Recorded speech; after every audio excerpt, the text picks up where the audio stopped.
राहुल गांधी को 2 साल की सज़ा मिली थी, जिसके बाद उनकी सदस्यता चली गई और अब जाकर सुप्रीम कोर्ट ने इस पर इंटरिम बेल लगा दिया है। आपको एक बात बताऊं, इस देश में कितने लोग हैं जो सुप्रीम कोर्ट तक आ पहुंचते हैं।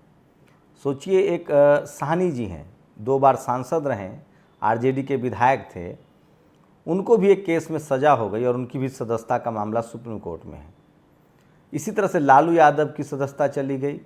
अब तक सबसे ज़्यादा सोचिए, आजम खान के बेटे को, विक्रम सैनी जो बीजेपी के थे, जयललिता, तमाम। मैं जब पूरी लिस्ट देख रहा था तो बीजेपी का एक विधायक था सेंगर, जो रेप के केस में था।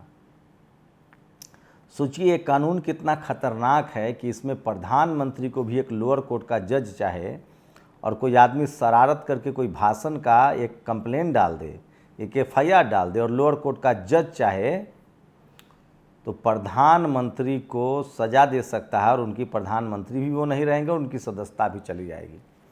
नमस्कार, मैं शंभू कुमार सिंह और आप देख रहे हैं नेशनल दस्तक। जो लोग आज लहालोट हो रहे हैं, जिनको लग रहा है कि सुप्रीम कोर्ट में अब जजमेंट होने लगे हैं, फैसला आ रहा है, मैं उनको बता दूं कि इस देश की जुडिशियरी आज भी कम से कम SC ST OBC के लिए तो अंधा कुआं ही है। चाहे सदस्यता जाने का ही मामला क्यों ना हो, लिस्ट है एक लंबी सी, एक्का से लेकर आदिवासी, मुसलमान, पिछड़े कास्ट की सदस्यता गई है और कोई सुप्रीम कोर्ट तक नहीं पहुंच पाया क्योंकि संसाधन नहीं है। SC ST एक्ट के खिलाफ भी सुप्रीम कोर्ट से फैसले आए थे।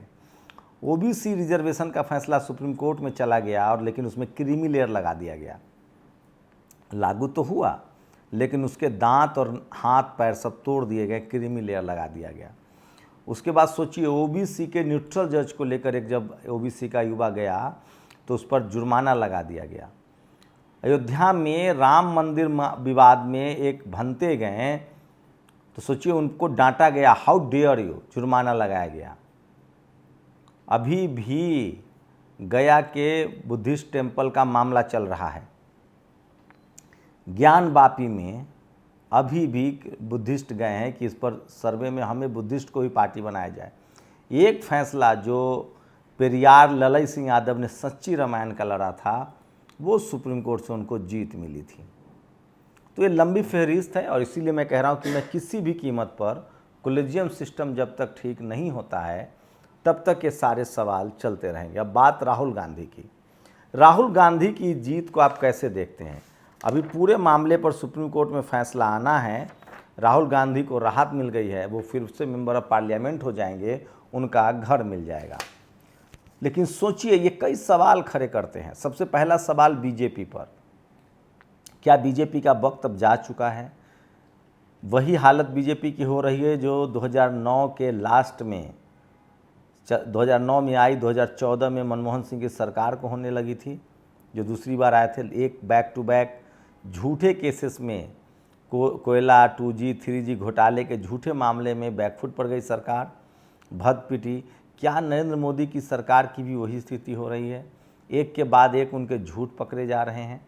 आज दिल्ली में एक पोस्टर उन्होंने ट्वीट किया प्रधानमंत्री ने कि हमें लोगों ने पोस्ट कार्ड लिखा है, हिंदी में, अंग्रेजी में पोस्ट कार्ड है। अच्छा लगा मुझे, झुग्गी में रहने वाले अंग्रेजी लिख रहे हैं, चलिए। लेकिन सारे पर टू द प्राइम मिनिस्टर जो लिखा हुआ है उसका हैंड राइटिंग एक ही है, मतलब चिट्ठी एक एक है और पोस्ट कार्ड के पिछले पन्ने पर लोग कह रहे हैं कि ये फ्रॉड है। लेकिन राहुल गांधी की इतनी लोकप्रियता आज है, अभी संसद में संजय सिंह धरने पर बैठे, लेकिन मेरे जहन में कई सवाल आ रहे हैं। क्या संसद में सचमुच बहुजनों का अकाल हो गया है?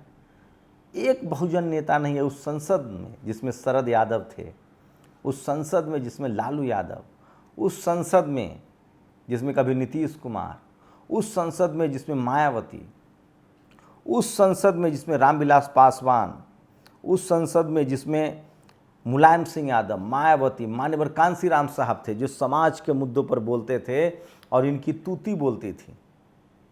लेकिन आज संसद में बहुजन सांसदों की आवाज़ सुन पा रहे हैं आप? कोई एक ऐसा नाम जिसने अपने मुद्दों पर, चाहे वो धार्मिक कर्मकांड का मुद्दा हो, चाहे अपने सामाजिक हितों की रक्षा का मामला हो, कहीं से कोई भी शार्प तेज बातचीत की आवाज़ कहीं से आ रही है? आज हमें राहुल गांधी का सहारा लेना पड़ रहा है। मुझे लगता है कि अगले चुनाव में बहुजनों को चाहे वो चंद्रशेखर हों, चाहे मायावती जी हों, चाहे जिग्नेश मेवानी हों, ऐसे तमाम युवाओं को जो सड़कों पर संघर्ष करते हैं, वो रतन लाल भी हो सकते हैं, वो लक्ष्मण यादव भी हो सकते हैं, वो सतपाल तंवर भी हो सकता है। ऐसे लोग जो सड़कों पर संघर्ष कर रहे हैं, उनको आपको संसद भेजना पड़ेगा ताकि वो आपकी आवाज़ उठा सके। आप सोचिए क्या हालत हो गई है संसद में बहुजनों की कि आपके पास कांसी राम, मायावती, लालू यादव, मुलायम सिंह यादव, रामविलास पासवान, तेजस्वी यादव में थोड़ी बहुत विधानसभा में उनका स्पीच सुनता हूँ, अच्छा लगता है। चिराग पासवान फिलहाल अभी धर्म के पाले में हैं। तो क्या बहुजनों का अकाल है संसद में? SC ST का रिजर्व सीट तो आज भी उतना ही है, उसका तो सांसद उतने रहेंगे। OBC वालों की संख्या घटी है, धर्मेंद्र यादव बाहर हैं। वो लोग जो बोलते थे समाज के मुद्दों पर, धार्मिक कर्मकांड के खिलाफ, रामविलास पासवान का वो भाषण कि यहाँ क्या घंटा बजाने के लिए आना है, या यहाँ गरीबों, शोषितों, वंचितों के लिए न्याय मिलेगा, कानून बनेगा। क्या शानदार भाषण का दौर था, एक से एक बहुजन नेता आए, शानदार भाषण दिया। मुझे लगता है बहुजन समाज को अपने ऐसे तमाम तेज तरार युवाओं को संसद में भेजना चाहिए जो आपके मुद्दों पर दल से ऊपर उठकर संविधान के पक्ष में, संवैधानिक दायरे में रहकर तमाम संवैधानिक अधिकारों के लिए बोले। लेकिन क्या स्थिति हो गई है, SC ST OBC के लोगों का अपना हित इतना बड़ा हो गया है कि वो समाज का हित भूल चुके हैं, या फिर हमने सड़कों का नेता चुनना बंद कर दिया है। सबसे बड़ा सवाल तो ये है, बहुजनों को सोचना चाहिए। राहुल गांधी को न्याय मिल गया, अच्छी बात है, मिलनी भी चाहिए थी। जिस दौर में हम लोग रह रहे हैं उस दौर में एक बड़ी उम्मीद तो जगी है, लेकिन सवाल है कि सुप्रीम कोर्ट तक बहुजन पहुंच पाते हैं। उसमें बहुत सारे मामले सुप्रीम कोर्ट में, देखते हैं उनको न्याय मिलता है कि नहीं। अभी सुप्रीम कोर्ट गए थे लोकेंद्र गुर्जर, 50,000 का जुर्माना लगा दिया गया। मैं फिर कह रहा हूँ, इस देश में जब तक कोलेजियम सिस्टम है, जब तक हाई कोर्ट सुप्रीम कोर्ट में जज नहीं बनेंगे, जुडिशियल कमीशन नहीं आएगा, डाइवर्सिटी नहीं आएगी, तब तक तो न्याय की उम्मीद नहीं है। मैं फिर कह रहा हूँ, जस्टिस कर्णन को याद कीजिए, कैसे उनको जेल में डाल दिया गया था। तो राहुल के बहाने आप खुश तो हो सकते हैं, लेकिन सवाल उठाते रहिए, सवाल पूछते रहिए।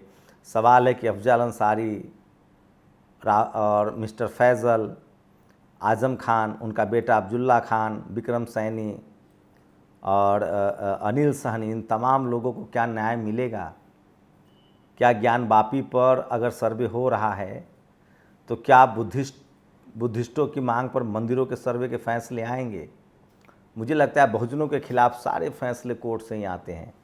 27% रिजर्वेशन का मामला कोर्ट में टरका हुआ है, चाहे राजस्थान हो, मध्य प्रदेश हो, छत्तीसगढ़ हो। बिहार में जाति जनगणना का मसला भी पटना हाई कोर्ट ने रोक लगाया, फिर हरी झंडी दी, केस सुप्रीम कोर्ट पहुंच गया है। OBC आरक्षण इंप्लीमेंट हुआ था, क्रीमी लेयर लगा दिया गया। SC ST एक्ट को ख़त्म कर दिया गया था।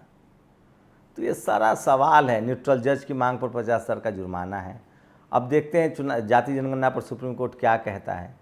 तो मैं फिर कह रहा हूँ, इस फैसले का स्वागत कीजिए, लेकिन साथ में अपनी लड़ाई को मत भूलिए, और हो सके तो सड़कों का नेता चुनिए जो संसद में आपके लिए बोले। सोचिए, एक आम आदमी पार्टी के सांसद संजय सिंह ने पूरे अपनी पार्टी के लिए भी और विपक्ष का भी चेहरा बने हुए, मणिपुर को लेकर भी अकेला वो सबसे पॉपुलर सांसद हो रहे हैं, दिख रहे हैं संसद में। अकेला वो आदमी पिछले 7 दिनों से, 15 दिनों से, जब से सेशन चल रहा है, वो धरने पर बैठा है।